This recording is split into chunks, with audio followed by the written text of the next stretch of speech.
তো আমরা আজকে যে ক্লাসটি করব সেটা হচ্ছে ওল্ড ইংলিশের উপরে আজকে আমরা এই ক্লাসটি করব। তো আমরা শুরু করি। প্রথম যে কোশ্চেনটা আছে সেটা হচ্ছে old English literature is also known age কি, মানে আমরা তো জানি যে হচ্ছে ওল্ড ইংলিশ যে লিটারেচার সেটা সম্পর্কে তো আমরা জানি যে একটা ইংলিশের যে প্রথম যে পিরিয়ডটা সেটাকে আমরা হচ্ছে বলি লিটারেচারে ওল্ড ইংলিশ লিটারেচার, সেটা তো আমরা জানি। যেমন হচ্ছে বাংলায় আমরা বলি প্রাচীন বাংলা, ঠিক সেরকমই ইংলিশ হচ্ছে ওল্ড ইংলিশ লিটারেচার। তো এটার আসলে আরেকটা নাম কি, সেখানে যাওয়ার আগে আমরা একটু টাইম লাইনটা দেখে নিই যে ইংলিশ ওল্ড ইংলিশ লিটারেচারের যে একটা টাইম লাইন আছে সেই টাইম লাইনটা আসলে কবে থেকে কবে পর্যন্ত।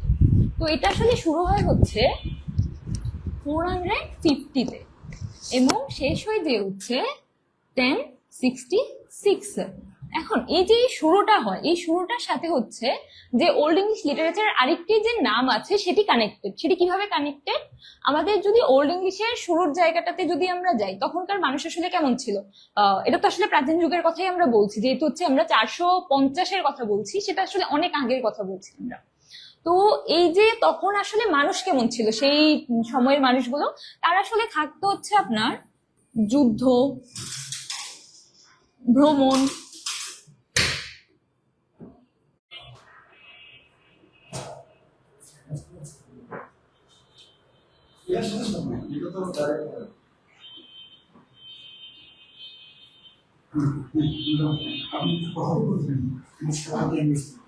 আচ্ছা আমাদের হচ্ছে কারেন্ট চলে গিয়েছে। একজন একটু আগে একটু কমেন্ট করেছিলেন যে সে কারেন্ট নাই, ক্লাস করবেন কিভাবে। আমাদের সাথে আসলে আজকে এটাই হয়েছে, কারেন্ট নাই। আপনারা কেউ যাবেন না, এখনই হচ্ছে আমাদের ক্লাস শুরু হয়ে যাবে। আমরা চেষ্টা করছি, দেখি একটু সময় লাগবে হয়তো শুরু হইতে, কিন্তু হয়ে যাবে। এটাতে তো আসলে কিছু করার নাই।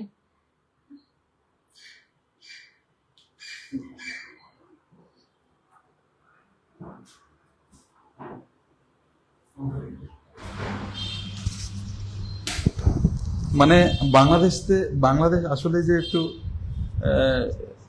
কি আক্রান্ত কিছু কথায় আক্রান্ত, এটা বোঝা যাচ্ছে। আমরা আমরা আমরা নিজেরাও আমাদের এইখানে যে আইপিএসটা আছে, সেই আইপিএসটা এরকম 4টা বোর্ড চালানোর মতন ক্ষমতা রাখে। এটা হলো 600 ওয়ার্ডের, এবং আমাদের যেটা লাইটিং থাকে স্টুডিওতে, সেই লাইটিংটাও মোটামুটি 400-র মতো ওয়ার্ড, মানে 1000 ওয়ার্ড আমাদের এই স্টুডিওর মধ্যেই থাকে। এই 1000 ওয়ার্ড আমাদের আইপিএস দিয়ে চলে। এত পাওয়ারফুল একটা আইপিএস আমরা নিয়ে এসেছি, যেখান থেকে আমাদের ওই মানে 4টার মতন বোর্ড চালানোর মতো সক্ষমতা থাকে। কিন্তু সেই আইপিএস এ তো চার্জ হতে হবে, তাই না? এখন চার্জের জন্য আমাদের বিদ্যুৎ প্রয়োজন। আমাদের বিদ্যুৎ আমরা পাই না, মানে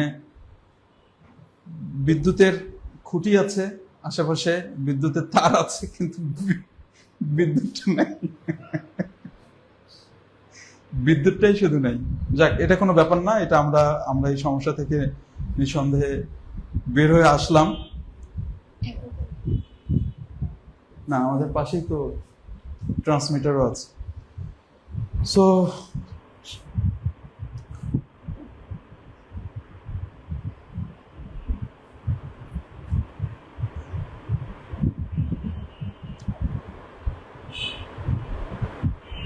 আপনারা কেউ যাবেন না, এই লাইভটা উপভোগ করুন। ইনশাল্লাহ লাইভ না বলতো ক্লাসটা উপভোগ করুন। বিদ্যুৎ যাবে আসবে, এটাই সত্য, মানে এটাই স্বাভাবিক। বাংলাদেশ না, আর বাংলাদেশে এখন সমস্যা চলছে, বুঝছেন? আপনাদেরকে একটু সমস্যাটা বুঝতে হবে। এই সমস্যা শেষ হবে খুব দ্রুতই, কিন্তু ডেট বলা যাবে না। কবে কবে শেষ হবে এটা আল্লাহ ছাড়া কেউ জানে না। অসুস্থ বাংলাদেশ। হ্যাঁ হ্যাঁ, এটা রাষ্ট্রীয় সমস্যা। আমরা তো রাষ্ট্রকে কিছু বলতে পারি না, আমরা ভদ্র মানুষ না। ঠিক আছে ম্যাম, বেস্ট অফ লাক। আপনি ক্লাস নেন, সবাই আছে।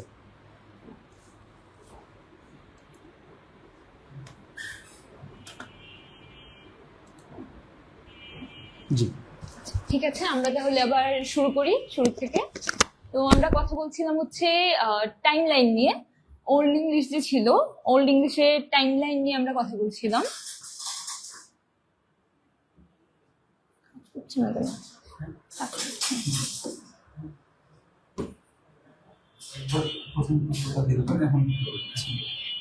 ওল্ড ইংলিশের যে টাইমলাইন ছিল আমরা সেখানে ছিলাম। তো টাইমলাইনটা কি ছিল, 450 টু হচ্ছে 1066। তো আমরা কথা বলছিলাম হচ্ছে ওই সময়ের মানুষগুলো আসলে কেমন ছিল। ওই সময়ের মানুষগুলো আসলে আমরা সোজা বাংলায় যাকে বলি হচ্ছে যাযাবর, ওই প্রকৃতির ছিল অনেকটা, এবং এরা হচ্ছে বেশিরভাগ সময় হচ্ছে যুদ্ধ এবং ভ্রমণ নিয়ে থাকতো। সেজন্য দেখা যায় কি এই সময়ের যে লিটারেচার যেগুলো আছে, সেটা কবিতা হোক গল্প হোক, সেই সবগুলোই হচ্ছে এই যুদ্ধ ভ্রমণ বা এই ধরনের কিছুকে কেন্দ্র করে। এখন আমরা যদি এটা শুরুতে যাই, এটা শুরুটা আসলে কোত্থেকে হয়। এখন আমরা তো জানি যে ইংলিশ নিয়ে যেহেতু কথা বলছি, তাহলে নিশ্চয়ই এখানে হচ্ছে ব্রিটেন বা হচ্ছে ইংল্যান্ড, এই জিনিসগুলো তো ইংল্যান্ড, এই জিনিসগুলো তো আমাদের অবশ্যই থাকবে। তো ব্যাপারটা হচ্ছে এই টাইমটাতে মানুষ হচ্ছে, যেমন ধরেন যে আমাদের দেশে কেমন হয়েছে, আমরা যখন প্রাচীন বাংলার ইতিহাস পড়ি তখন আমরা কি পাই, যে অস্ট্রিকরা আসলো, দ্রাবিড়রা আসলো, আমরা এরকম পাই না। তো ইংল্যান্ডের ব্যাপারেও বা ব্রিটেনের ব্যাপারেও, তখন তো আসলে ব্রিটেন ছিল না, ব্রিটেনিয়া ছিল, তখন আসলে সেম কাহিনী হয়েছে। তখন দেখা যেত কি ইংল্যান্ডের যে ইউরোপের যে ম্যাপটা আছে, সেখানে আমরা ইউরোপের আশেপাশে, ইংল্যান্ডের আশেপাশে কাদের পাই, জার্মানি পাই, জার্মানি, ইটালি, ফ্রান্স যে এগুলাকে হচ্ছে আমরা পাই। তো এই যে জার্মানিতে তখন হচ্ছে 3টা গোষ্ঠী ছিল। এই গোষ্ঠীগুলোর নাম কি? গোষ্ঠীগুলোর নাম হচ্ছে জুটস, অ্যাংলোস, এবং আরেকটা গোষ্ঠী হচ্ছে স্যাক্সন। এই যে এরা যে 3টা গোষ্ঠী ছিল, এরা সবাই হচ্ছে আপনার জার্মানি থেকে ছিল। তো এই যে জার্মানি থেকে এরা কি করে, এরা হচ্ছে একটা জাহাজে করে ইংল্যান্ডে বা ব্রিটেনিয়া যেটা ছিল ওই ব্রিটেনে চলে আসে, এবং ব্রিটেনকে হচ্ছে কনকার করে। আমরা কনকারের মানে নিশ্চয়ই জানি, কনকার মানে হচ্ছে জয় করে বা এরকম কিছু। তখন হচ্ছে এই যে কনকারের পরের থেকে আসলে ওদের যে লিটারেচারের চর্চাটা শুরু হয়, সেটা হচ্ছে এখন পর্যন্ত ওল্ড ইংলিশ লিটারেচার নামে আমরা পরিচিত, ওই টাইমে যেগুলো হয়েছে সেগুলোকে। তাহলে আমরা যদি এখানে যাই, তাহলে হচ্ছে ওল্ড ইংলিশ লিটারেচারের অন্য নাম আসলে কি, যেহেতু সেটা অ্যাংলো স্যাক্সনরা যেহেতু বড় গ্রুপ ছিল, ওখানে যেহেতু আরেকটা গ্রুপ ছিল যেটা নাম হচ্ছে জুটস, কিন্তু এই 2টা গ্রুপ যেহেতু বড় ছিল, তাই হচ্ছে এই নামেই আসলে এই সময়টা পরিচিত। তো আমরা যদি যাই এখানে, ওল্ড ইংলিশ লিটারেচারে is also known as what, also known as Anglo Saxon literature. আশা করি এইটুকু ক্লিয়ার আপনাদের, যে ওল্ড ইংলিশ লিটারেচার আসলে কত টাইম থেকে কত টাইম পর্যন্ত ছিল, এবং হচ্ছে আমরা কেন এটাকে কোন নামে ডাকি এবং কেন এই নামে ডাকি। ঠিক আছে, আমরা তাহলে হচ্ছে পরের কোশ্চেনের দিকে মুভ করি।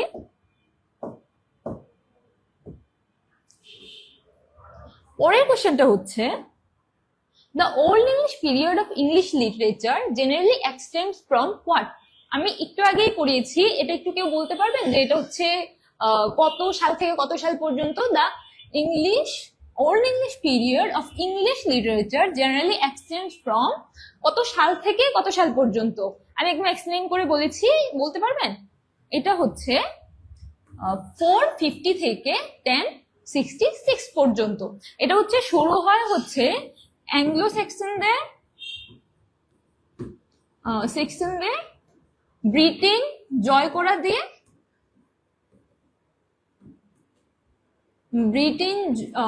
করা দিয়ে, আর হচ্ছে শেষ হয় হচ্ছে নরম্যান্ডি কোয়েস্টের মাধ্যমে। মানে হচ্ছে ওরা তো এত বছর ধরে ইংল্যান্ডে ছিল, অ্যাংলো স্যাক্সনরা, ওরা তো অত বছর ধরে ছিল, কত বছর ধরে ছিল? 450 সাল থেকে 1066 সাল পর্যন্ত এই যে ছিল। তারপরে হচ্ছে তখন আবার আরেকটা জাতি ছিল যেটা হচ্ছে নরম্যান্ডি, ওরা আবার হচ্ছে সেই জাহাজে করে সমুদ্র পার করে আবার ইংল্যান্ডে আসে এবং তাদেরকে জয় করে নেয়। তখন আসলে এটা ওদের দেশ হয়ে যায়। ঠিক আছে, আমরা তাইলে হচ্ছে সেকেন্ড কোশ্চেন আশা করি ক্লিয়ার, এটার মধ্যে কোনো সমস্যা থাকার কথা না। আমরা একটু থার্ড কোশ্চেনের দিকে যাই। থার্ড কোশ্চেন কি বলেছে? With event traditionally mark the beginning of the old English period, সেটাও আমি বলেছি। সেটাও আমি বলেছি একটু আগে আমরা যখন পড়ছিলাম যে হচ্ছে 450 সালে যখন ব্রিটেন হয়, ওখানে আসলে কারা আসার পরে এটা শুরু হয়, যে ওল্ড ইংলিশ যে পিরিয়ডটা সেটা আসলে কাদের আসার পরে শুরু হয়। নরম্যান কনকোয়েস্ট আমরা এটাও পড়েছি যে নরম্যান যখন কনকোয়েস্ট করে তখন আসলে এটা শেষ হয়, যে ওল্ড ইংলিশের শেষ হয়ে হচ্ছে এদের জন্য, তাহলে অবশ্যই এরা যেহেতু শেষ করে এরা নিশ্চয়ই শুরু করবে না। তারপর হচ্ছে দ্য রোমান ইনভাশন, এটা আসলে অনেক পরে, এটা আসলে হয়ই না। তারপরে হচ্ছে দ্য দ্য সাইনিং অফ মেঘনা কার্টা। মেঘনা কার্টা আসলে যে মুক্তি সনদ সেটা আসলে অনেক বছর পরে হয়, তো এটার সাথে আসলে ওল্ড ইংলিশ পিরিয়ডের কোনো যোগাযোগ নেই। তাহলে এখানে আর বাকি কোনটা থাকে? আমরা যেহেতু মাইনাস করেছি, আমাদের 3টা অপশনই কিন্তু মাইনাস হয়ে গিয়েছে। তাহলে কোনটা বাকি? বাকি থাকলো হচ্ছে the Anglo Saxon settlement of Britain, মানে ওরা জয় করে হচ্ছে ওখানেই আসলে ওদের কলোনি নিয়ে ওখানে থাকা শুরু করে। তাহলে এটাও ক্লিয়ার। তাহলে আমরা একটু পরের কোশ্চেনে যাই। আমাদের পরের কোশ্চেনটা কি বলছে? Which event is generally considered to mark the end of the Old English period? এটাও একটু আগে আমি বলেছি যে হচ্ছে ওল্ড ইংলিশ পিরিয়ড শুরু হয়ে হচ্ছে 450 সাল থেকে এবং শেষ হয়ে হচ্ছে 1066 এ। তখন আসলে কিভাবে শেষ হয়? একদল তো প্রথমে এসে জয় করে থাকলো, তারপরে হচ্ছে আরেক দল আসে, আরেক দল এসে ওদেরকে পরাজিত করে ওখানে থাকা শুরু করে। তখন হচ্ছে যে ওই যে টাইমটা, ওল্ড ইংলিশ পিরিয়ড যে টাইমটা আমরা বলছি, যে টাইম ফ্রেমটা, সেটা শেষ হয়। সেটা আসলে কাদের আসার পরে শেষ হয়? এটা শেষ হয়, আচ্ছা, মেঘনা কার্টার সাথে তো ওল্ড ইংলিশের কোনো সম্পর্কই নেই, সেটা তো আমরা জানি। তারপর হচ্ছে হেনরি দ্য সেভেন্থ আছে, সে আসলে অনেক পরে আসে, এটার সাথেও আমরা ওল্ড ইংলিশের কোনো রিলেশন পাই না। হেস্টিংস এটার সাথে তো নাই। তারপরে আমাদের কি বাকি? আমাদের হচ্ছে দ্য নরমান কনকোয়েস্ট অফ 1066। আমাদের হচ্ছে এই যে 1066 এ যখন হচ্ছে নরমানরা আসে, এসে হচ্ছে যুদ্ধ করে হচ্ছে যে অ্যাংলো স্যাক্সনরা যে আসছিল, সেই 450 সালে ওদেরকে হচ্ছে হারায়, এবং হারায় হচ্ছে ওরা তখন ইংল্যান্ড দখল করে এবং ইংল্যান্ডে থাকতে শুরু করে। ঠিক আছে, আশা করি এটা ক্লিয়ার।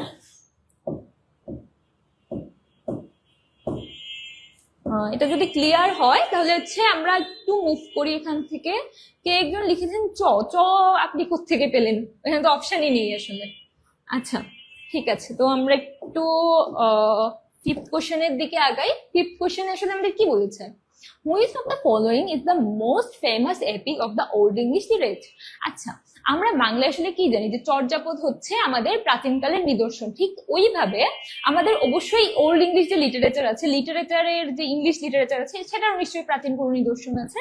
তো এই যে প্রাচীন নিদর্শন, এই প্রাচীন নিদর্শনের মধ্যে যেটা পাওয়া যায় আর কি, এপিক তো আমরা জানি যে মহাকাব্য। এই মহাকাব্য যেটাকে আমরা জানি সেটাকে হচ্ছে বিওস্ট। এই বিওস্টটা হচ্ছে, আচ্ছা, তখনকার দিনে যখন আমি একটু আগে বলেছি যে যুদ্ধ নিয়ে লেখা হতো, বা ওরা যুদ্ধ বা হচ্ছে ভ্রমণ নিয়ে থাকতো। এই যে যুদ্ধ, তো যুদ্ধ যখন হয় তখন একজন হিরো হয় না, যে হচ্ছে সে দেশটা বাঁচিয়েছে, সে দেশের জন্য লড়াই করেছে, সে কাউকে হারিয়েছে, সেরকমই ছিল। বেওলফ একজন যোদ্ধা ছিল, একটা দেশের রাজা ছিল, রাজকুমার ছিল। আমরা বেওলফের 2টা পার্ট থাকে। প্রথম পার্টে হচ্ছে আমরা তাকে দেখি একটা দেশের ও রাজা ছিল এবং পাশে আরেকটা রাজ্য ছিল, ওই রাজ্যতে কিছু ঝামেলা হয়। আচ্ছা, ওই রাজ্যটা যখন থাকে, পাশের রাজ্য ছিল, বেওলফ হচ্ছে পাশের রাজ্যের রাজকুমার ছিল, প্রিন্স ছিল, প্রিন্স। তো যখন হচ্ছে ওদের পাশের রাজ্যে কি হয়, ওখানে হচ্ছে গ্রেন্ডেল নামে একটা রাক্ষস মতো থাকে, মনস্টার টাইপ। তো সে কি করে, ওই যে রাজ্যটা ছিল ওখানে এসে প্রায় প্রতিদিনই হামলা করে কি করে, যে রাজসভার যে কর্মচারীরা থাকে বা কাজ করে তাদেরকে একজন একজন করে নিয়ে যায়। তো সেটা তো বন্ধ করা লাগবে। সেই বন্ধ করার জন্য যে রাজা ছিল, ওই যে কিং ছিল, সেই কিং কি করে, সেই কিং হচ্ছে বেওলফকে বলে যে আমার দেশে তো আসলে এই সমস্যা হচ্ছে, তো তুমি তো অনেক বড় যোদ্ধা, তুমি কিছু করতে পারবে। তখন হচ্ছে বেওলফ এসে ওই রাজ্যটাকে হেল্প করে কি করে, বেওলফ যে থাকে সে হচ্ছে এই গ্রেন্ডেলকে মেরে ফেলে। কিন্তু এই গ্রেন্ডেলেরও তো ফ্যামিলি আছে। বেওলফ যেমন হচ্ছে ওই যে কিং এর যে সভাসদরা থাকে তাদের ধরে নেওয়ার জন্য যেমন প্রতিশোধ নিয়ে হচ্ছে গ্রেন্ডেলকে মেরে ফেলে, ঠিক সেইভাবে গ্রেন্ডেলেরও ফ্যামিলি ছিল। গ্রেন্ডেলের ফ্যামিলির মধ্যে গ্রেন্ডেলের হচ্ছে মা ছিল, গ্রেন্ডেলস মাদার। এই যে ওর মা ছিল, ও তখন আসলে খুবই ক্ষেপে যায় যে হচ্ছে আমার ছেলেকে কেন মেরে ফেললো।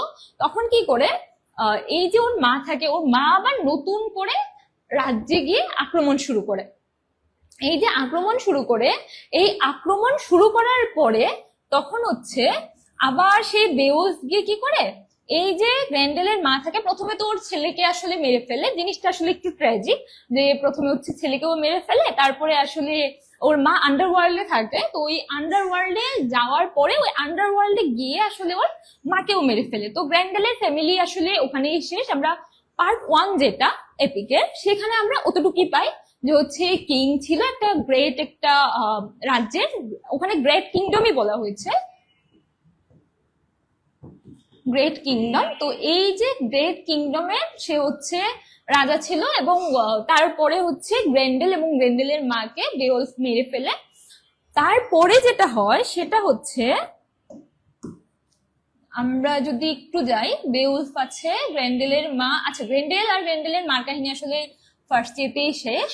তারপরে আমরা যখন সেকেন্ড পার্টে যাই, সেকেন্ড পার্টে গিয়ে কি হয়, সেকেন্ড পার্টে গিয়ে আমরা দেখি কি, এই যে বেওলফ থাকে না, এবং সেই যে গ্রেট কিংডমটা থাকে, বেওলফ নিজেই হচ্ছে ওই যে গ্রেট কিংডমটা থাকে সেটার রাজা হয়ে যায়।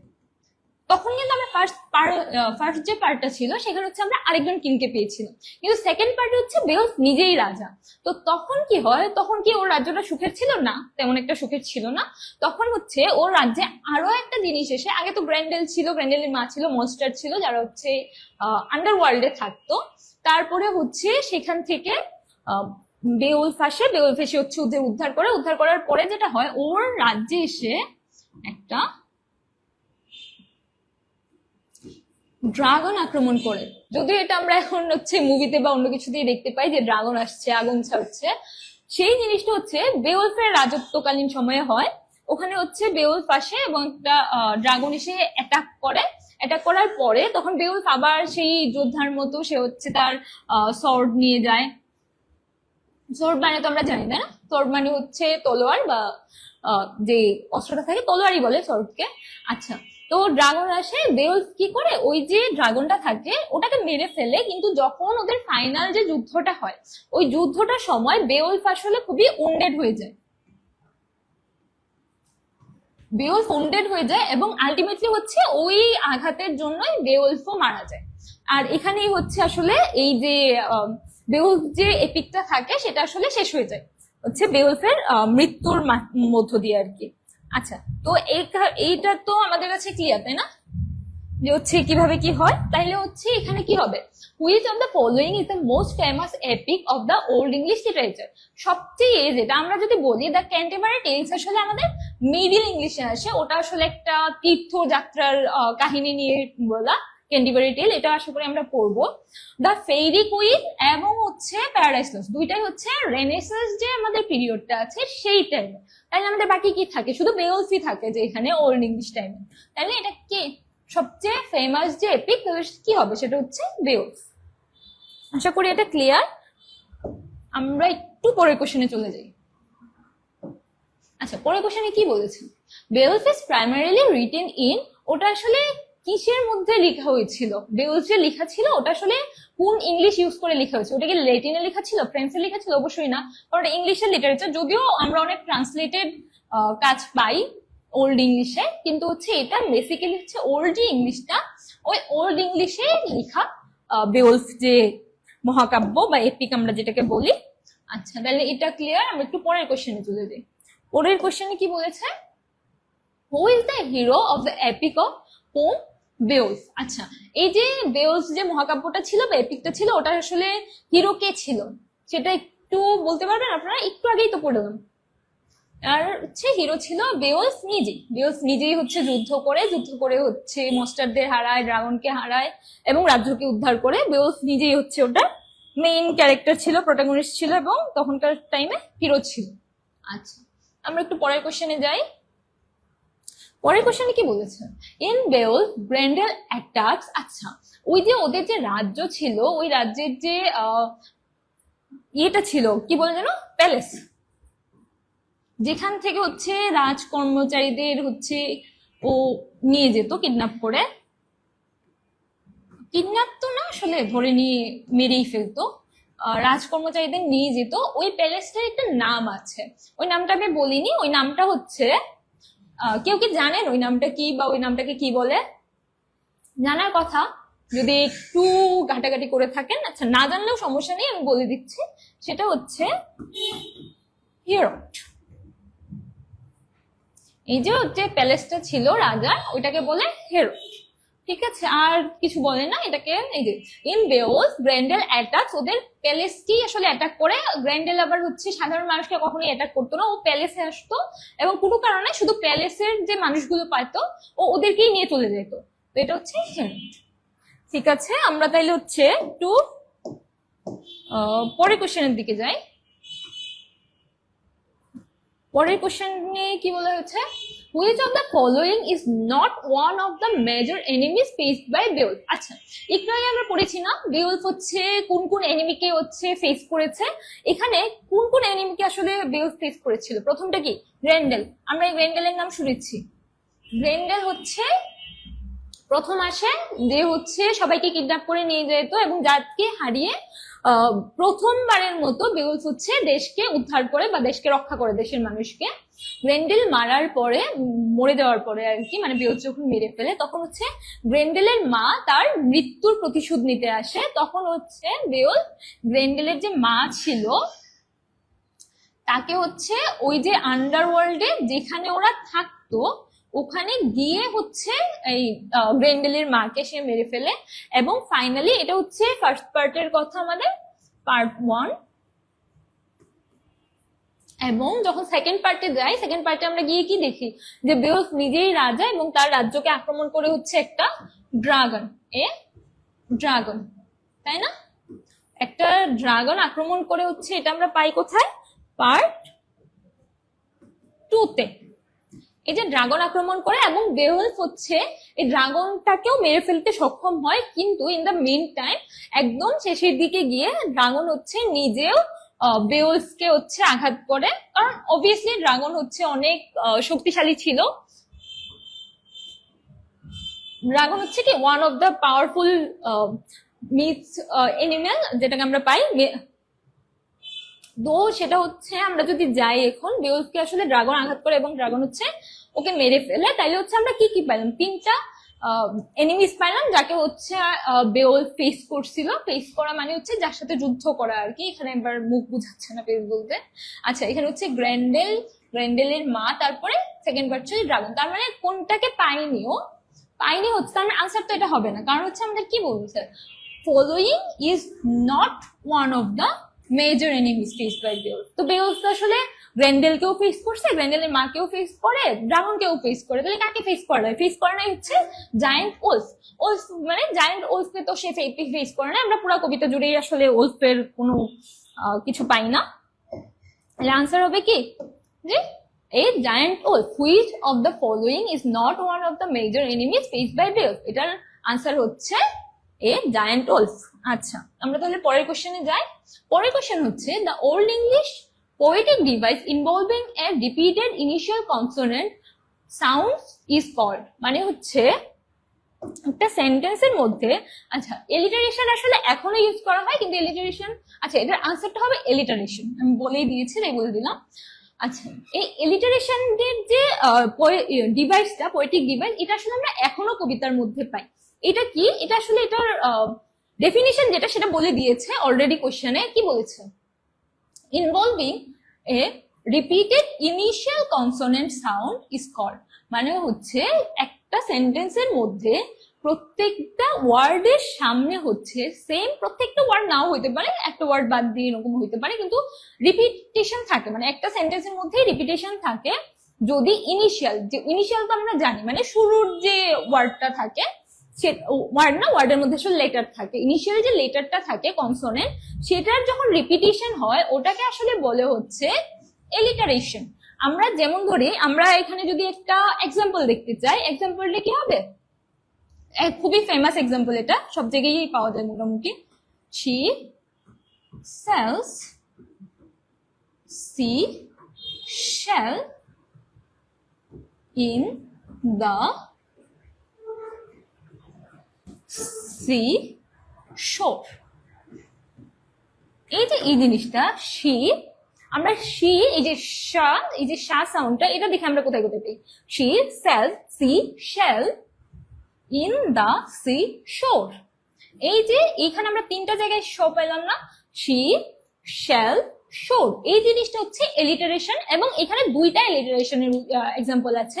প্রথমটা তো আমরা গেল এই যে শা সাউন্ডের, এটা তো গেল, এবং আরেকটা সাউন্ড হচ্ছে she sells in the sea shore। এই যে sells এই যে সা সাউন্ডটা যেটা আছে এস, এস এর উচ্চারণ আমরা জানি যে সা হয়, এবং এস এইচ থাকলে এটা শা হয়। তো এই যে জিনিসটা এখানে হচ্ছে দুইটা এলিটারেশনের পাই, যেমন she shall shore আর একটা sell সি। এই যে দুইটা এলিটারেশন, এই জিনিসটাকে বলা হচ্ছে এলিটারেশন, মানে হচ্ছে একটা সাউন্ডের, ইনিশিয়াল সাউন্ডের, কনসোনেন্ট সাউন্ডের রিপিটেশন। এটা কি বলে? ইনিশিয়াল কনসোনেন্ট সাউন্ডের রিপিটেশন। এবং এটা হচ্ছে এখন খুবই কম ইউজ করা হয়, কিন্তু ওল্ড ইংলিশ যেহেতু হচ্ছে রাইম এবং রিদমের উপরে বেশি ফোকাস করা হতো, সেই জন্য হচ্ছে ওল্ড ইংলিশের টাইমে এলিটারেশন আসলে অনেক বেশি ইউজ করা হতো। আপনারা যদি পড়ে থাকেন বা পড়ার চেষ্টা করেন কোন কবিতা ওল্ড ইংলিশের বা যে কোনো কিছু, তখন দেখবেন যে এলিটারেশন আসলে আপনারা অনেক বেশি পাচ্ছেন, মানে প্রতিটা লাইনে লাইনে আপনারা এলিটারেশন পাচ্ছেন। আচ্ছা, আমরা তাহলে একটু পরের কোশ্চেনে যাই, এটা তো ক্লিয়ার হলো মনে হয়। দ্য পজ, আচ্ছা পজ মানে তো আমরা জানি, মানে একটু থেমে দেওয়া। Pause in the middle of a line of old English poetry is called, এই জিনিসটাকে বলে হচ্ছে, এটা মানে হচ্ছে একটা লাইন চলছে এবং লাইনের মাঝখানে ব্রেক করে হয়তো লাইনটা নিচে নিয়ে চলে গেল, মানে হচ্ছে একটু থামার জন্য, হয়তো লাইনের মাঝখানে একটু থামার প্রয়োজন, সেজন্য হচ্ছে লাইনটা ভেঙে নিচে চলে গিয়েছে। তো এইটাকে আমরা বলি হচ্ছে সেজুরা। আচ্ছা, এটাকে আমরা বলি হচ্ছে সেজুরা। যেমন হচ্ছে আমি যদি বলতে থাকি, যেমন হচ্ছে এটা আমি একটু নর্মাল একটা সেন্টেন্স লিখছি যে আই ইট রাইস, কিন্তু মেবি এটাকে আমি একটু ড্রামাটিক করতে চাচ্ছি। যদি এটা আমি কবিতার লাইনে লিখে তাহলে আই ইট রাইস, এটা তো খুবই নর্মাল হয়ে যায়, তো হয়তো আমি একটু পজ দিতে চাচ্ছি যাতে এখানে একটু ড্রামাটিক টোন আসে, কারণ কবিতা তো নর্মালি কবিতা চায় যে একটু ড্রামাটিক হোক। তখন কি হয়, আই ইট, এটাকে একটু এই যে মিডিলে পজ দিল, সেন্টেন্সটা কিন্তু শেষ হয় না, কিন্তু একটু পজ দেওয়ার জন্য আমরা কি করি, যে বাকি সেন্টেন্সটা আছে সেটাকে হচ্ছে আমরা একটু নিচে নিয়ে আসি, আই ইট রাইস। এই যে পোয়েটিক ডিভাইসটা আছে, যে একটু টোনটা একটু ড্রামাটিক করার জন্য, যে এর মধ্যে কবিতার মধ্যে, এই জিনিসটাকে বলে হচ্ছে সিজুরা। এটার উচ্চারণে হয়তো অনেক সময়ই আমাদের ঝামেল হয়, এটা উচ্চারণ হচ্ছে সিজুরা। ঠিক আছে, আশা করি এই জিনিসটা হচ্ছে ক্লিয়ার। তো হচ্ছে the pause found in the middle of a line of old English poetry is called caesura. এই জিনিসটা, এই পোয়েটিক ডিভাইসটাও আসলে আমরা ওল্ড ইংলিশ লিটারেচার যখন আমরা পড়তে যাব, তখন দেখবো প্রায় একটু পরে পরেই আমাদের প্রত্যেকটা স্ট্যান্ডার মাঝে হয়তো এরকম একটা সিজুরা আমরা পেয়েই যাচ্ছি। আমরা একটু পরের কোশ্চেনে যাই। পরের কোশ্চেনটা কি বলেছে, এ compound metaphorical expression commonly used in old English poetry is known as what? আচ্ছা, এখানে আমাদের দুইটা জিনিসে একটু নজর দিতে হবে। একটা হচ্ছে কম্পাউন্ড। আচ্ছা, কম্পাউন্ড ওয়ার্ড বলতে আমরা আসলে কি বুঝি? কম্পাউন্ড ওয়ার্ড বলতে বুঝি যখন হচ্ছে দুটো ওয়ার্ড মিলে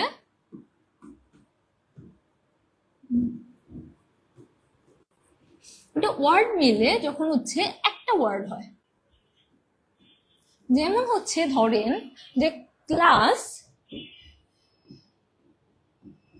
এবং রুম, এই দুইটা হচ্ছে আলাদা আলাদা দুইটা ইন্ডিপেন্ডেন্ট ওয়ার্ড, কিন্তু এটাকে যখন আমরা একসাথে করি তখন আমাদের আরেকটা নতুন ওয়ার্ড তৈরি হয়। সেটা কি? সেটা হচ্ছে ক্লাসরুম। এই যে ক্লাসরুম আছে না, এই শব্দটাকে বলা হচ্ছে কম্পাউন্ড ওয়ার্ড। এবং এখানে হচ্ছে এখানে সেম জিনিস বোঝানো হয়েছে যে হচ্ছে কিন্তু এই জিনিসটা কি হবে, মেটাফরিক্যাল হবে। মেটাফরিক্যাল মানে কি, বলতেছে একটা জিনিস কিন্তু বুঝাচ্ছে আরেকটা জিনিস, এরকম হবে। যেমন ধরেন এখানে যদি আমি একটা উদাহরণটা যদি দেই তাহলে উদাহরণটা কি হবে, বোন হাউস। ধরেন একটা ওয়ার্ড, এটা হয়তো অনেকটিকেই শুনে থাকবেন যে আমরা অনেক সময় ইউজ করে থাকি, বোন হাউস। এই যে বোন আলাদা করে একটা ওয়ার্ড, বোন বোন মানে কি, এবং পরে হচ্ছে হাউস। এই যে বোন একটা ওয়ার্ড এবং হাউস একটা ওয়ার্ড, আমি তো ভুল লিখে ফেললাম।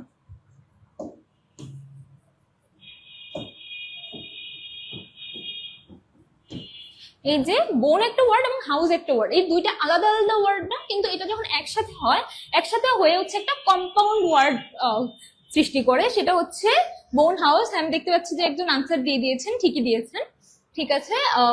বোন হাউস, এই যে বোন হাউসটা, এই বোন হাউস বলতে এখানে কি, বোন বলতে আমরা কি বুঝি, হাড়, এবং হাউস বলতে ঘর বাড়ি। এই যে ঘর এবং হাড়, এই দুইটা মিলে, কিন্তু এটা কি ঘরের হাড়ের বাড়ি বোঝায় বা কিছু বোঝায় না, এই জিনিসটা আসলে ম্যাটাফরিক্যাল। এটা কি বোঝায়, এটা বোঝায় হচ্ছে বডি, মানুষের যে বডি, সেটাকে হচ্ছে অনেক সময় বোন হাউসও বলে থাকে। এই জিনিসটাই হচ্ছে কম্পাউন্ড মেটাফরিক। আর এই জিনিসটাকে কি বলে, এই যে একটা যে পোয়েটিক ওয়ার্ড আমরা পেলাম বা হচ্ছে ডিভাইস আমরা পেলাম, এই ডিভাইসটার নাম আসলে কি, এই ডিভাইসের নাম হচ্ছে ওল্ড ইংলিশ, যেটাকে বলে ক্যানিং। এরকম আমরা যখন ওল্ড ইংলিশ লিটারেচার পড়তে যাব তখন দেখবো যে এরকম কম্পাউন্ড ওয়ার্ড দিয়ে আসলে একটা জিনিস মনে হচ্ছে কিন্তু বুঝাচ্ছে আরেকটা জিনিস, এগুলো, এবং এগুলো খুবই খুবই সুন্দর এই ওয়ার্ড গুলো, আপনার মনেই হবে না যে এটা দিয়ে এটা বুঝাতে পারে। তো আমরা হচ্ছে একটু পরের কোশ্চেনে চলে যাই। পরের কোশ্চেনে যদি আমরা যাই, তার পরের কোশ্চেনটা কি, which of the following is an example of A Canning. আচ্ছা, আমি তো একদম এক্সপ্লেইন করে দিয়েছি যে হচ্ছে কেনিং কাকে বলে, কেনিং আসলে কিভাবে হয়। আপনারা বলতে পারবেন যে এটা আসলে এখান থেকে কি হতে পারে। প্রথম কথা হচ্ছে কি, আমাদের কম্পাউন্ড ওয়ার্ড হইতে হবে,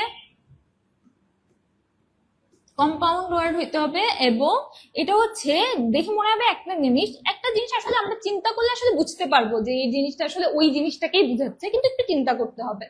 তো আসলে কোন জিনিসটা, একটা হচ্ছে কম্পাউন্ড বুঝাবে আর একটা হচ্ছে অন্য কিছুকে বুঝাবে, দেখে যা মনে হচ্ছে সেটা না বুঝে অন্য কিছুকে বুঝাবে। এখন আমরা যদি একটু অপশনগুলোর দিকে যদি তাকাই, তাহলে অপশন নাম কি হতো, দ্য রেড রোজ। এটা কি কোনো কম্পাউন্ড ওয়ার্ড না, তো এটা তো কোনো কম্পাউন্ড ওয়ার্ড, এখানে জাস্ট হচ্ছে একটা সেন্টেন্সের মতো মনে হচ্ছে যেন একটা সাবজেক্ট লিখে রেখেছে। এবং same goes for the beautiful flower and the golden sun. এখানে কি একটা হচ্ছে সুন্দর ফুল আর একটা হচ্ছে সোনালী সূর্য, এবং এই যে তিনটা জিনিস, তিনটাই আসলে কোনো কম্পাউন্ড ওয়ার্ড না। কম্পাউন্ড ওয়ার্ড কোনটা আসলে, রোড না। তো ওয়েল রোড বলতে আসলে আমরা কি বুঝি, ওয়েল মানে কি, ওয়েল মানে হচ্ছে তিমি। তো তিমির রাস্তা, তো তিমি আসলে কোন দিক দিয়ে চলাচল করবে, বা তিমির রাস্তা আসলে কি হইতে পারে, তিমি যে রাস্তাটা দিয়ে চলাচল করে সেটা কি, সেটা হচ্ছে সি। ও নিশ্চয়ই হচ্ছে অন্য কোনো কিছু থাকবে না, বা পুকুরে থাকবে না, রাস্তায় তো থাকবেই না, মানে কংক্রিটের যে রাস্তা আমরা ইউজ করি সেটা তো থাকবেই না। তো এই যে ওয়েল রোড, সে হচ্ছে সমুদ্র দিয়ে যাতায়াত করে, সেজন্য হচ্ছে ওয়েল রোড বলতে এই এক্সপ্রেশনটা আসলে আমরা অনেক পাই। স্পেশালি হচ্ছে সিফেরার নামে একটা ওল্ড ইংলিশ লিটারেচারের একটা আরেকটা এপিক আছে সিফেরার, এবং দ্য ওয়ান্ডারার, ওই দুইটাই হচ্ছে একজন লিখেছেন। ওই যে ওখানে হচ্ছে আমরা এই এক্সপ্রেশনটা অনেক বেশি পাই, দ্য ওয়েল রোড বলতে হচ্ছে আমাদের বোঝায় সি বা সমুদ্র। আশা করি এটা ক্লিয়ার। তো আমরা একটু পরের কোশ্চেনে যাই। হ্যাঁ, একজন লিখেছেন হচ্ছে ওয়েল রোড, কে লিখেছেন, জান্নাতুল ফেরদৌস আপু। হ্যাঁ, একদম রাইট আনসার। আচ্ছা, আরো অনেকজন আনসার দিয়েছেন। হ্যাঁ, বি ছিল, বি যারা যারা দিয়েছেন একদম ঠিক দিয়েছেন। আমরা একটু পরের কোশ্চেনে যাই। পরের কোশ্চেন আসলে কি লিখে বলছে, which Old English poet is traditionally associated with Cadmus hymn. আচ্ছা, ক্যাডমন হাইম মানে কি, হাইম মানে হচ্ছে ছোট গান কবিতা যেগুলো থাকে ওগুলোকে হাইম বলে। তো এই যে ক্যাডমন হাইম, এই ক্যাডমন হচ্ছে একজন ওল্ড ইংলিশের কবি ছিলেন, এবং এই ক্যাডমোরের সম্পর্কে আমরা আসলে অনেক পরে জানতে পারি। ওই যেমন ওল্ড ইংলিশে বাকিদের খুব তাড়াতাড়ি জানতে পারি, ক্যাডমোরের ব্যাপারে আমরা আসলে অনেক পরে জানি। এবং ক্যাডমোর সায়েন্স যে কবিতাটা আছে, এবং ছোট ছোট কবিতা আর কি একসাথে করে, ওইটা লিখেছে হচ্ছে ক্যাডমোর নিজে। উনি হচ্ছেন একজন পয়েট ছিলেন ওল্ড ইংলিশ টাইমে, এবং উনি লিখেছেন হচ্ছে এই কবিতাটা। ঠিক আছে, আমরা তাহলে একটু পরের কোশ্চেনের দিকে যাই, আশা করি এটা ক্লিয়ার। আচ্ছা, পরের কোশ্চেনটা আমাদের কি বলেছে, which of the following is a major feature of old english poetry? এটা আমরা একটু আগেই পড়েছি যে ওল্ড ইংলিশ যে পোয়েট্রি ছিল ওটার আসলে মেজর ফিচার কি কি ছিল। এন্ড রাইম ছিল, এন্ড রাইম আসলে খুব একটা পাওয়া যায় না, পাওয়া যায় কিন্তু খুব কম। এন্ড রাইম মানে কি, শেষে যে যে ওয়ার্ড গুলো আছে, যেমন হচ্ছে মির পরে মেবি সি, এই যে এরকম এন্ড রাইম আর কি, মানে এন্ডে গিয়ে একদম কবিতার লাইনের শেষে গিয়ে হচ্ছে এন্ড করছে, সেটা হয় না, মানে রাইম করছে, সেটা আসলে হয় না। তাইলে ব্ল্যাঙ্ক ভার্স, যেখানে কোনো ভার্স নাই, ওটা আসলে আমরা অনেক বেশি পাই হচ্ছে রোমান্টিক এজে। এবং হিরোইক কাপলেট আমরা কোথায় পাই, হিরোইক কাপলেট আমরা পাই হচ্ছে সনেটে। এবং ওল্ড ইংলিশ যখন পিরিয়ডটা ছিল ওই টাইমে আসলে সনেটের কোনো প্রচলন ছিল না, বা সনেটের সাথে কোনো সম্পর্ক ছিল না। তাহলে কি হবে, এটা আমরা একটু আগে সরাসরিও পড়েছি, তারপরে আমি একটু এক্সপ্লেন করে দিলাম। এটা হচ্ছে আমরা এলিটারেশন অনেক বেশি পাই। ঠিক আছে, আমরা যদি এটা ক্লিয়ার হয়ে থাকে তাহলে আমরা একটু পরের কোশ্চেনে যাই। পরের কোশ্চেনে কি বলেছে, who is traditionally regarded as the author of history of the English people. আচ্ছা, এই যে এই বইটা আসলে সরাসরি একজন অথরেরই লেখা, এটা এবং এটা কিন্তু ওল্ড ইংলিশের যদি নিদর্শনও হয়ে থাকে, তারপরে কিন্তু এটা ওল্ড ইংলিশ না, মানে ওল্ড ইংলিশের লেখা ছিল না। এটা হচ্ছে কবি লেখেন হচ্ছে ল্যাটিন ভাষা, এবং যে লিখে সে ছিল হচ্ছে ওল্ড ইংলিশেরই, তাকে কবি বলে ধরে নেওয়া হয়, এবং সে ছিল হচ্ছে বেড। এই যে বেডে ছিল, সে হচ্ছে এই বইটা লিখে, এবং এই বইটা মোটামুটি হচ্ছে যে ইনভেশন ছিল অ্যাংলো স্যাক্সনদের ইনভেশন, এবং যা যা ইনভেশন ছিল পরে যে যুদ্ধ হয়েছে, ওই সব কিছু হচ্ছে এই যে হিস্ট্রি, তো হিস্ট্রিক্যাল বই, মানে হচ্ছে ইংলিশ পিপল আসলে কোথেকে এসছে, কিভাবে এসছে। যেমন আমাদের অনেক বই আছে না, হুমায়ুন আজাদ বা এরকম যে ভাষাবিদদের, ওই ধরনের একটা বই ছিল আর কি, এবং এটা লিখেছে হচ্ছে বেডে। আর এটা কোন ভাষায় লেখা ছিল, এটা লেখা ছিল হচ্ছে লেটিনে। যেমন আমাদের প্রথম যে ব্যাকরণ বই সেটা লেখা ছিল হচ্ছে ইংলিশে, ঠিক ওরকমই আর কি, যে ইংলিশ পিপলদের যে হিস্ট্রি, প্রথম হিস্ট্রি লেখা হয়, সেটাও আসলে ইংলিশে না হয়ে হয়েছে কিসে, লেটিনে। আশা করি এটা ক্লিয়ার। বোর্ড কাজ করছে না। আচ্ছা, আমরা একটু পরে কোশ্চেনে যাই। পরে কোশ্চেনে কি বলেছে, the dream of the road is an example of. এটা হচ্ছে the dream of the road, এটা হচ্ছে আরেকটা উদাহরণ, এটা হচ্ছে আরেকটা এপিক। আমি এক্সপ্লেন করার আগে এটা বলি, এটা হচ্ছে এপিক। এবং এই যে রোড, এই রোড মানে কি কেউ জানে, এই রোড মানে কি, মানে হচ্ছে ROD।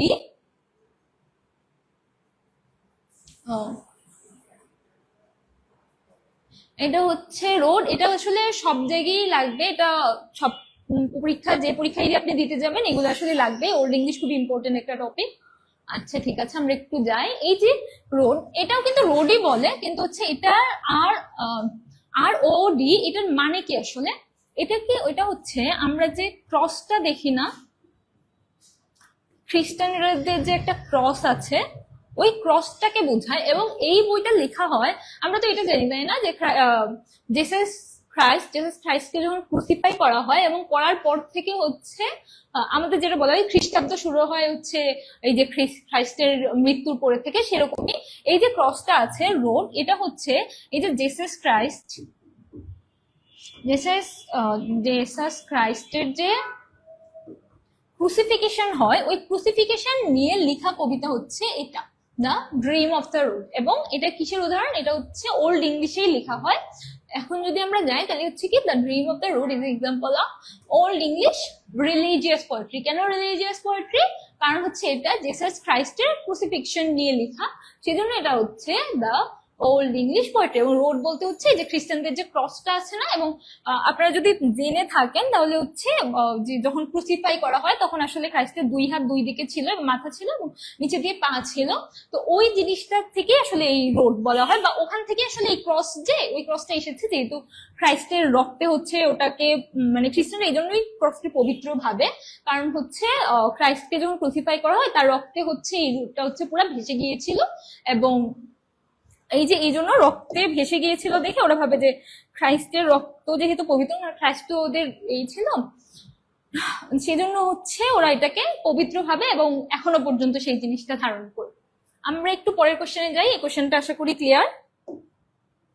আচ্ছা, পরের কোশ্চেনে যদি যাই, which king is closely associated with the translation and promotion of learning in Anglo Saxon England. আচ্ছা, ওই টাইমে একজন কিং ছিলেন, আমি কিং এর নামটা পরে বলছি। ওই টাইমে একজন কিং ছিলেন, আপনারা যদি জেনে থাকেন আপনারা আনসার করতে পারেন, এটা আমি একটু এক্সপ্লেন করে দিই।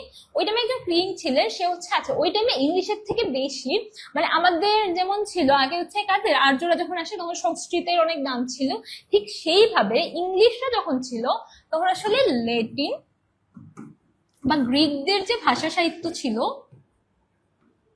ওটার দাম আসলে অনেক বেশি ছিল, মানে ওটাকে হচ্ছে অনেকটা আমাদের আর্য ভাষাভাষীদের মতো করে দেখতো আর কি। তো তখনকার সময়ে বেশিরভাগ লিটারেচার, যেহেতু ইংল্যান্ড হচ্ছে অনেকটা যুদ্ধ বিগ্রহের মধ্যে দিয়েই ছিল তখনকার সময়ে, তখন হচ্ছে ওই টাইমে বেশিরভাগ লিটারেচার ছিল হচ্ছে আপনার ল্যাটিন এবং গ্রিকে। এই যে ল্যাটিন ভাষায় বা গ্রিক ভাষায় যে ছিল, তখন হচ্ছে একজন রাজা আসে এবং রাজা উৎসাহিত করে যে যেহেতু আমাদের ইংলিশে আসলে এত সমৃদ্ধ কোনো লিটারেচার নাই বা সাহিত্য নাই, ওই শিক্ষাগুলো যেহেতু আমরা পাচ্ছি না, তাহলে আমরা একটা কাজ করতে পারি, আমরা যে লেটিন যে লিটারেচার আছে বা গ্রিক লিটারেচার আছে ওগুলো আমরা ট্রান্সলেট করে ফেলতে পারি ইংলিশে, এবং ট্রান্সলেট করে আমরা হচ্ছে এগুলো পড়তে পারি। তো হচ্ছে একজন আনসার দিয়েছেন আয়েশা, ঐশী আপু একদম ঠিক। এটা হচ্ছে এই রাজার নাম হচ্ছে আলফ্রেড দি গ্রেট। এই যে আলফ্রেড দি গ্রেট আসে, গ্রেট আসার পরে হচ্ছে প্রমোট করে ট্রান্সলেশনকে প্রমোট করার পর এই যে লেটিন যে লিটারেচার গুলো এগুলো আসলে ট্রান্সলেট হয় হচ্ছে ইংলিশে। যেমন হচ্ছে আমরা এখন যে লিটারেচার পড়ি, যেমন ইডিপাস পড়ি, তারপর হচ্ছে ওডিসি পড়ি, অ্যাগামেমনন পড়ি, ওই যে যেগুলো আছে, ওই যে লিটারারি যে বইগুলো আছে ওগুলো আসলে প্রথমে লেখা ছিল লেটিনে, এবং পরে হচ্ছে ধীরে ধীরে ওটা হচ্ছে আমাদের আসলে ট্রান্সলেট করা হয় ইংলিশে, এবং ইংলিশে ট্রান্সলেট করার জন্য যে উৎসাহিত করে সে হচ্ছে আলফ্রেড দ্য গ্রেট। আশা করি এটা ক্লিয়ার। আমরা একটু পরের কোশ্চেনে চলে যাব। আচ্ছা, পরের কোশ্চেনটা হচ্ছে the main theme of English heroic poetry include. আচ্ছা, হিরোইক পোয়েট্রি যেহেতু বলছে, আচ্ছা এটা একটু আনসার করেন, আমি একটু আরেকটু ব্যাখ্যা করি আরেকটা জায়গা। সেটা হচ্ছে ওরা যখন আসে, ওরা আমি আগেই বলেছি কি ওরা ছিল হচ্ছে যাযাবর প্রকৃতির মানুষ, এবং যাযাবরেরা কোথা থেকে সব জিনিসপাতি পায়? যাযাবরেরা নিজেরা উৎপাদন করার থেকে ওরা পায় আসলে গাছপালা থেকে, গাছপালা বা জঙ্গল, বা হচ্ছে স্পেশালি হচ্ছে কি আমরা যদি সোজা বাংলায় বলি তাহলে ওরা হচ্ছে সবকিছু পেত প্রকৃতির থেকে, এবং প্রকৃতির দান ভাবতো সবকিছুকে, যেহেতু ওরা প্রকৃতিকে ইয়ে করতো, প্রকৃতি থেকে সবকিছু পেত, যেহেতু ওদের কোনো তেমন আমাদের যে সুযোগ সুবিধাগুলো আছে ওদের নিশ্চয়ই ছিল না, তো সেই জন্য হচ্ছে এই যে প্রকৃতি ছিল, এই প্রকৃতির পূজারী ছিল হচ্ছে তারা। ওরা হচ্ছে সবকিছুকে ভাবতো কি প্রকৃতি ওদেরকে দিচ্ছে, এবং তাই হচ্ছে প্রকৃতির প্রশংসা করতেও ওরা ভাবতো যে আমরা যদি প্রশংসা না করি তাহলে হচ্ছে প্রকৃতি আসলে রেগে যাবে, রেগে যাওয়ার পরে হচ্ছে আমাদেরকে আর দিবে না। এবং ওরা আরেকটা জিনিসে খুব ভরসা রাখতো, সেটা হচ্ছে ফেট। ওদের কাছে কোনো কিছু আসলে ফ্রি উইল, আমরা যেটা এখনো অনেক করি যে ফেট ভার্সেস ফ্রি উইল, ওই ফ্রি উইলের ওদের কাছে কোনো দাম ছিল না। ওরা বিশ্বাস করতো ওদের ফ্রি উইল বলতে আসলে কিছু নেই, ওদের আসলে শুধু ফেইটের উপরই ওরা নির্ভরশীল, এবং এই জন্য ওরা হচ্ছে পূজারী ছিল। ওরা যত খ্রিস্টানকে মানতো, মানে খ্রাইস্টকে মানতো, কিন্তু হচ্ছে ওরা প্রকৃতি পূজারী ছিল, এবং এই যে ধারণাটা ছিল এটাকে বলে হচ্ছে প্যাগানিজম। প্যাগানিজম মানে হচ্ছে কি প্রকৃতি পূজারী, ওরা হচ্ছে যে গাছপালা পশু পাখি ওগুলাকে হচ্ছে ভাবতো যে ওগুলার মধ্যে আসলে শক্তি আছে, এবং ওগুলাই ওরা গড হিসেবে ওরা হচ্ছে এই প্যাগান ছিল আর কি, ওরা ছিল হচ্ছে প্যাগান। কারণ ওরা প্যাগানিজমকে মানতো এবং প্রকৃতি পূজা করতো। তো ওই টাইমে আমি একটু আগে বলেছি যুদ্ধ বিগ্রহ এগুলো চলতেই থাকতো, এবং এগুলো যখন থাকতো তখন কি থাকতো, ওদের হিরো থাকতো একজন, এবং হিরো যদি লয়াল না হয় কিং এর প্রতি তাহলে কি হিরো হিরো হবে বা দেশের জন্য প্রাণ দিবে, দিবে না তো। তাহলে কি থাকতো ওদের মধ্যে, লয়ালিটি লাগতো, লয়ালিটি লাগতো। এই যে ওরা হচ্ছে, তাইলে আমরা কি পেলাম, দ্য মেইন থিমস আসলে কি ছিল তখন, হিরোইজম আমরা পেয়েছি, হিরো থাকতো, হিরো হচ্ছে নিজের হিরোইজম দেখিয়ে হচ্ছে বাঁচাতো দেশকে, দেশের প্রতি লয়ালিটি থাকতো, এবং ওরা ফেইটের উপর খুবই বিশ্বাস করতো। ওরা ভাবতো যে হচ্ছে ফ্রি উইল বলতে আসলে কিছু নেই, সবই ফেইট। এবং যেহেতু হিরো ছিল এবং ওয়ারফেয়ার ছিল, অবশ্যই ওয়ারফেয়ার তো অবশ্যই থাকবে। আশা করি এটা ক্লিয়ার। আমরা একটু এটা যদি ক্লিয়ার হয়ে থাকে আমরা একটু পরের কোশ্চেনে চলে যাব, এবং এটা হচ্ছে আমাদের শেষ কোশ্চেন। আচ্ছা, পরের কোশ্চেনে যদি যাই, the old English concept of, আচ্ছা এই ওয়ার্ডটার উচ্চারণ কি আমরা জানি? এই ওয়ার্ডটার আসলে উচ্চারণটা একটু ওয়ার্ড লাগে দেখলে, কিন্তু এটার উচ্চারণই আসলে ওয়ার্ড। ওয়ার্ড, আচ্ছা আপনারা যদি বুঝতে না পারেন, এটা আসলে রাইম করে ফেয়ার্ডের সাথে, ফেয়ার্ডের সাথে রাইম করে, মানে কি ওয়ার্ড, এটার উচ্চারণটা হচ্ছে ওয়ার্ড। এবং ওয়ার্ড মানে হচ্ছে, এটা খুবই খুবই পপুলার একটা টার্ম ওল্ড ইংলিশে। পপুলার টার্ম কোথায়, ওল্ড ইংলিশে। মানে আপনি হচ্ছে এমন কিছু পাবেন না যে আপনি ওল্ড ইংলিশের কোনো একটা কবিতা পড়লেন আর ওয়ার্ড শব্দটা পেলেন না, এটা আসলে হইতেই পারে না। এবং এই ওয়ার্ড মানে হচ্ছে ফেট। আগে বলছি না, ওরা হচ্ছে ফেটের উপর অনেক বিশ্বাসী ছিল, তো ওরা আসলে ফেটকে অনেক মানতো। এবং এই যে ওয়ার্ড, এই শব্দটার মানে হচ্ছে ফেট বা ডেস্টিনি। ঠিক আছে, এটাই আমাদের আসলে আজকে শেষ কোশ্চেন ছিল। এবং আপনারা দেখতেই পাচ্ছেন এখানে হচ্ছে কোর্সের ব্যাপারে আমাদের আসলে এই যে টিউটোরিয়াল প্ল্যাটফর্মটি আছে, সেটা আসলে কি কি কোর্স অফার করছে আপনাদেরকে সেটা নিয়ে আছে।